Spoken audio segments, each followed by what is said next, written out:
I love that you guys are meeting here in the foyer, and so that means that we're going to have some times for conversation. We'll stop at different points and I'll give you something to talk about as we look at the storms of life. One thing that I found really interesting is that as a follower of Jesus, we still face storms. It doesn't matter that, you know, some people might sell a Jesus story kind of thing, saying that life will be smooth sailing with Jesus. They might not actually say it, but they might act like that. You know, you might even be somebody that around your non-Christian friends, you make out that everything is wonderful with Jesus. You pretend that it's all okay. The reality is we all face the storms of life, whether we are Christians or not Christians, whether we know Jesus or not. Storms affect us all. The only difference is that when we face those storms, we can make a choice. Either we run to God or we run away from God. I wonder what your response is when the storms of life hit. Now, I know that you've started a series just last week on crucial conversations and the importance of sharing our faith of Jesus with others, particularly those people that don't know him yet. So I want to get your conversation skills started. We can warm up a little bit, and I want you to talk about boats. Maybe you have been out on a boat, out in the water. It might have been a canoe or a kayak or even a sailboat. Have a chat to the people on your table if you've ever been out in the water and maybe you got stuck out in the water. Have a chat.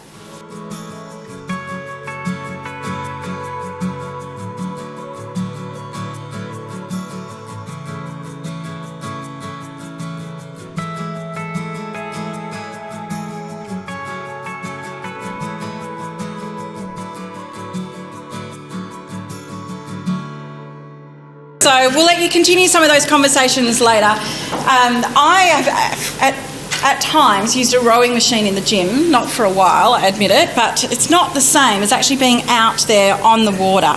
In fact, I'm actually a little bit scared of going out in boats, probably because when I was about 10 years old, I had this situation where I was on a camp and we were in Victoria at this Lake Epilogue. You've probably never heard of it. I've never been there again. But my friend Sarah saw that some other kids were going out in some of the rowboats that were there, and there was this tin boat. She was like, why don't we take one out? Oh, okay. 2 10-year-old girls jump in a boat, and there's 2 things that you need to know about me and boats. So I had never been in a boat that required oars before in my life. And the other thing was that I don't have very strong arms. When I was in high school, we had to do the flex arm hang. I would be lucky to last 2 seconds hanging up there. So we went out in the boat, unskilled, not very strong. And we actually got a rhythm going, and we took an oar each and were able to keep going. We got this rhythm happening. And I was like, wow, this is it. I'm rowing a boat. This is really exciting. We were making progress. We were going out into the middle of the lake. And we enjoyed some time in the sunshine. It was great until we saw everybody else starting to head back in.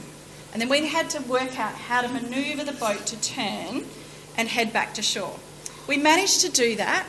And as we were going, the 2 things kicked in that I didn't really know what I was doing. And my arms were very weak. And so didn't take very long before I couldn't row anymore. I was kind of just skimming the top of the water, and if ever I tried to go in a little bit deeper, my rowing skills worked more like a brake instead of actually helping us to go towards the shore.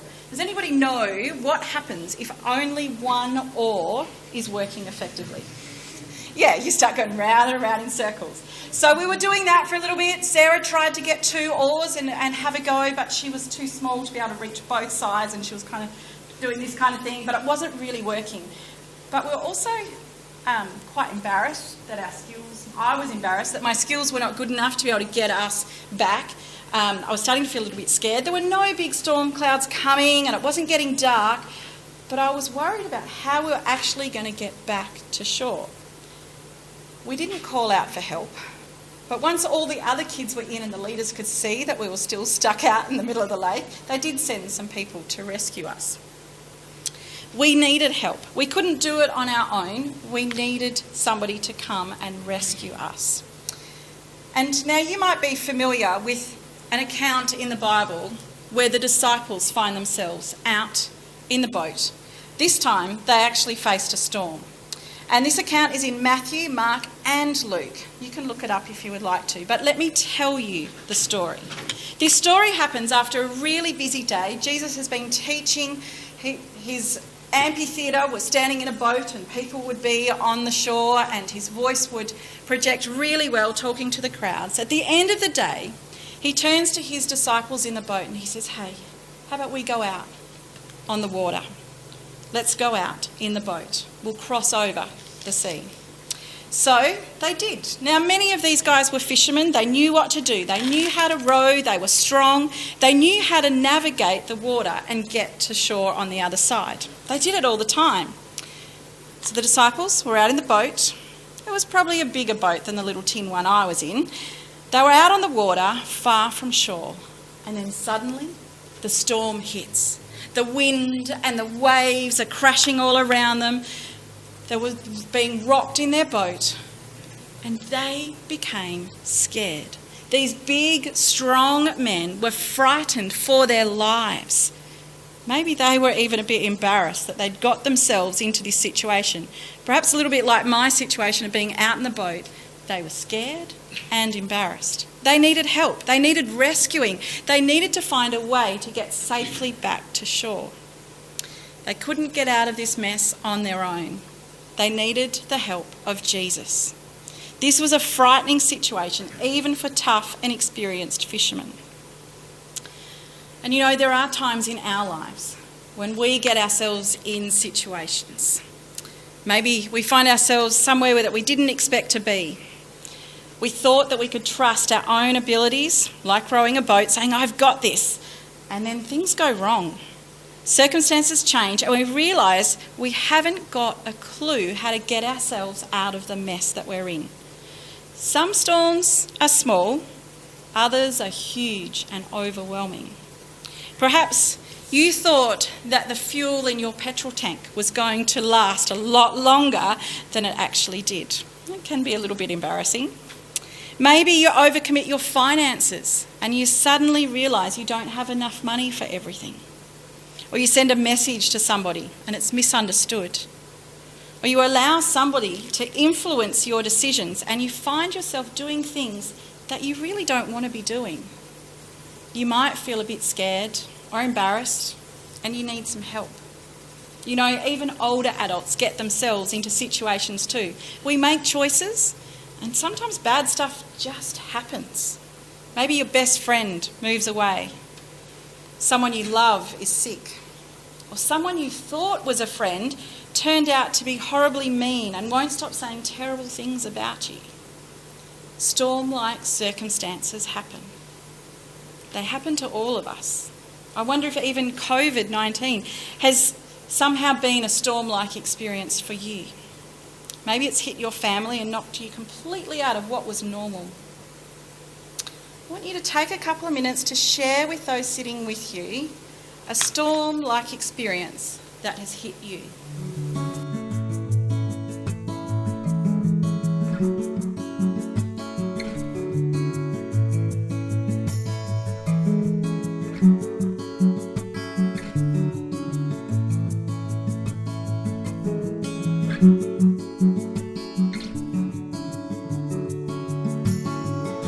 All right, so the storms that we have might look different for different people, and I know not all of you have got to share just now, but you can probably already have thought in your own mind a few of the times that you've gone through some stuff that might have been scary, it might have been hard to navigate and find your way through.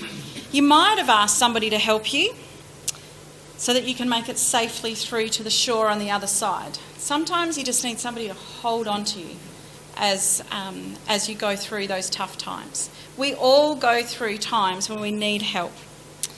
Most of us are actually not very good at asking for help, but it's okay to ask for help. And when you see others going through tough stuff, whether they're Christians or non-Christians, don't be afraid to ask some of those critical questions and have those deeper conversations, to love them in their storm, to bless them with kindness and to comfort them, to listen to them and just be with them You don't have to have answers to fix stuff. Just be there with them, because no one likes to go through storms alone.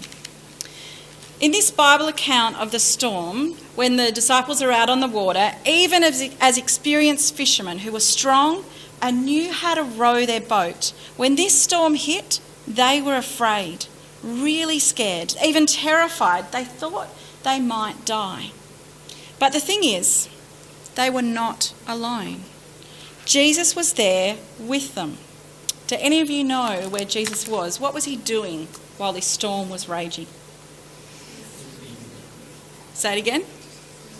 He was sleeping. Yeah, he was asleep. He was on a cushion, sound asleep during the storm. Asleep in the boat, while the wind and the wave was crashing all around, Jesus was not worried. He was calm. He is not worried about the storms in your life either. When the hard times come, Jesus is stronger than any storm that might hit us. The disciples were in the boat as this storm raged. The powerful winds blowing, and they probably had to shout over the noise in panic and fear, "Jesus, wake up! Don't you even care about this storm that we're in the middle of?" To be honest, when we're going through a tough time, a storm in life, we might call out to Jesus too. We might ask, "Don't you care about this horrible circumstance, this big problem? Jesus, are you even there?" The Bible tells us that he does care. In 1 Peter chapter 5, it says, "Humble yourselves therefore under God's mighty hand, that he may lift you up in due time. Cast all your anxiety on him because he cares for you. Be alert and of sober mind. Your enemy, the devil, prowls around like a roaring lion, looking for someone to devour. Resist him, standing firm in the faith." Jesus does care. He is right there with you in the storm. Satan might want you to run away in fear or be knocked down by the storm, but Jesus cares about you. He will lift you up and keep you safe in the circumstance. In fact, Jesus is probably quite relaxed. He's calm. He's not stressing about the situation at all. He is in control. He might be asking you to stop being in control and to humble yourself and let him be the boss. This account of the Bible, of the disciples in the Bible, in this storm, might be familiar to some of you. Jesus did calm the storm. He spoke to the wind and the waves, telling them to stop. And they did. The storm stopped. There was calm and peace and a stillness that came over the water. A beautiful calmness, so that the boat and all its occupants could continue on, full of peace, to the shore. It's quite amazing. And the disciples were astonished. They wondered, who is this Jesus that the storms stop and obey him? They spent more time with him, they got to know him more, and their trust in him grew. As followers of Jesus, when the storms of life hit, we can look to Jesus and trust in him too. He can help us through it. No matter what the storm is that we face, he is always there with us. Sometimes the storm doesn't stop suddenly or in the time that we think it should. Jesus is the king of everything and he is in control. Things happen in his time, not ours. But he also promises to be with us in the storm. Like you, I've had some tough times in my life. There's been times where people I love have died. I've gone through divorce. I've been lonely. I've had health issues, all sorts of situations where I haven't known what way to go or what to do. But I do know the one who is there with me in those storms and keeps me safe, and that is God. By the power of the Holy Spirit, I can trust in him in the big storms and in the little everyday storms too. Isaiah explains that we do not need to fear because God declares, just like Jesus, I am with you. Do not be dismayed, for I am your God. I will strengthen you and I will help you. I will uphold you with my righteous right hand. He holds our hand with his strong, righteous hand, and he helps us up even when we can't see him or touch him, just as Jesus was in the boat, by the power of the Holy Spirit, God is with you in every circumstance you face. So let's go a little bit deeper. Is that okay? Yeah, got a couple of nods. I'm going to go deeper anyway. Some of the storms in life seem small and they easily blow over. Others may seem huge and long-lasting. And let's be honest, trusting God can be extremely difficult. Sometimes we wonder if we really can trust God. Is he really holding our hand? So what do we do when we face those uncertain times and those storms that last for years? Or seem like we keep getting hit time and time again? Our expectation of God calming our storm has not been met. What do we do when we don't know if God is worthy of our trust? Well, one practical thing that we can do as we journey alongside others is to be mindful of the stories that we remember. We are shaped by stories. The narratives that we absorb determine our behaviour without regard to their accuracy or their helpfulness. Stories are important. And this links closely with critical conversations that we need to consider. So let's have a look. Critical conversations. Who are we talking and listening to? What are we writing and thinking? What are we reading and praying? So who are we talking to? What stories or advice are we hearing and allowing to influence the way that we process our storms? Who are we listening to? Those other people and their experiences. Secondly, our own stories are important as we spend time writing and thinking and reflecting on the life experiences we have had and the way that that influences our response to God and the storms that we find ourselves in. And the third thing is to consider what we are reading and praying as we read the stories of the real life Bible heroes and as we talk with God. Remembering the stories of others and my own life and those of the Bible heroes actually affirms in me that God has provided before and I know that he can do it again. He is worthy of my trust. For example, I'm really encouraged by the life of Joseph in the Old Testament.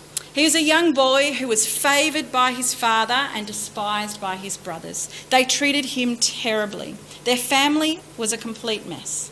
Joseph goes through a series of terrible events in his life, and for about 20 years, it seems as if God is absent. God is not listening to his cries for help. He doesn't seem to answer his prayers. Although the Bible doesn't explicitly say that God wasn't there, and it doesn't explicitly say that Joseph called out to God, but there are a few little clues that indicate that Joseph chose to trust God. In Genesis 41, Joseph declares that he alone cannot interpret the dreams of Pharaoh, but he is totally dependent on God. And then in Genesis 50, Joseph has a significant conversation with his brothers and proclaims that God is the one who has placed him in Egypt. And although the brothers had intended to harm him, God had planned all along to bring good out of the situation and accomplish the salvation of many people's lives through the culmination of all of these events in Joseph's life. It is evident that Joseph did not stop trusting God, even though his life had many trials and storms and a whole lot of grief. Timothy Keller identifies that the story of Joseph tells us that very often God does not give us exactly what we ask for. Instead, he gives us what we would have asked for if we had known everything he knows. You see, God's ways, his knowledge and understanding is far higher than ours. We can't ever assume to know more than God, that our plan is better. Proverbs chapter 3 verse 5 and 6 says to trust God with all your heart and not to lean on your own understanding. The Message version by Eugene Peterson says to trust God from the bottom of your heart. Don't try to figure out everything on your own. Listen for God's voice in everything you do, everywhere you go. He's the one who will keep you on track. Don't assume that you know it all. Such valuable words that remind us we must be careful of the voices that we listen to, the stories that we allow to impact us, so that we are reminded that God is trustworthy and helping us to continue to choose to trust him with our storms. So I wonder what voices you are listening to. What stories or critical conversations are you having with others, with yourself, with God? Perhaps there is a key Bible hero that helps you to face the tough times. I'm going to give you a couple of minutes just to chat to one or two other people on your table. So not everybody, just turn to one other person and have a chat about the voices and the stories that you're listening to in the storms.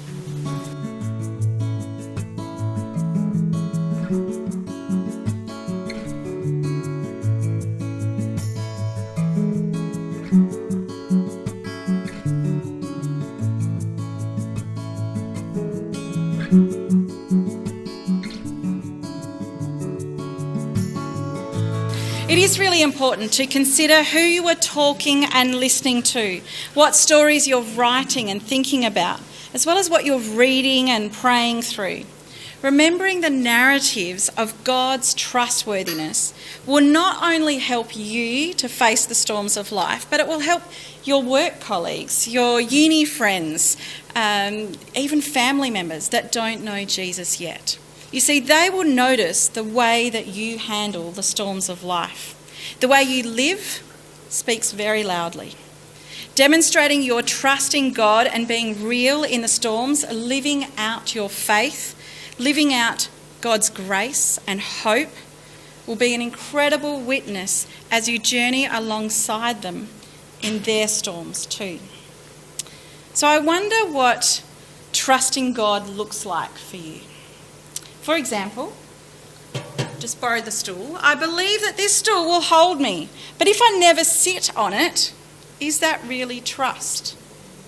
Do I really have faith in this stool? The disciples professed their faith in Jesus, but while calming the storm, Jesus asked them, "Where is your faith?" Did they really trust Jesus and depend on him? Trust is putting my weight on the stool. I can lean into it. It holds me. And I wonder if that's a little bit like our relationship with God. It's not until we go through those tough times that we really lean on God and put our faith to the test. We trust him to hold us, to look after us, to be with us. We lean on him and put our weight on him. You know, we don't know how strong our faith is until we rest on God in those tough times. How you respond in the storms of life, sharing your struggles and experiences with others, demonstrating your dependence on God to provide for you, shows them that God is worthy of their trust too. Sometimes we also need to wait on God. The other kind of waiting, the patiently waiting for the storm to pass, to endure it. Psalm 27 verse 14 says, "Wait patiently for the Lord, be brave and courageous." Yes, wait patiently for the Lord. He is the one who makes our heart brave. When we wait and trust, taking refuge in him, he will strengthen us in the storms we face if we lean on him. Some of you know that it's extremely difficult at the moment to find a rental property. A friend of mine, Claire, was told a while back that you're going to have to move out, and she started looking for somewhere to rent. She started applying. She has a family of 6 plus 2 dogs. And it got to the point where it was less than 2 weeks until they had to move out. And she had been rejected over and over again from all of her applications. So we got together one night with another friend and we prayed together. We shared stories, the Bible stories and stories from our own life experiences where God had provided before. We prayed together. We even drove past the house that she had applied for that day, that she was trusting God would provide for her family. And as we chatted in the car, she squeezed my arm and she reminded herself, God is real. Just like she was touching me, God is real. God does care. He will provide. He's done it before and he will do it again.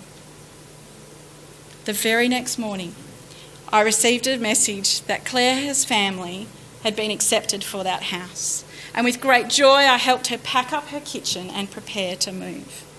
Sometimes we just need that reminder, don't we? We need each other to journey through life with. We need to share the stories of our trustworthy God. Now, I acknowledge that there's a whole bunch of different people in the room tonight. Some of you might feel like there is a big storm in your life right now. Something is happening in your circumstance, and it just seems really tough right now. Jesus knows what that's like. Jesus knows what it's like. He knows and understands how it's really hard to be alone. He knows what it's like when people are mean to you, when there's something really hard that you have to do, or there seems no way out of a situation. He knows what it's like when there's people around you arguing. Jesus is with you in the storm.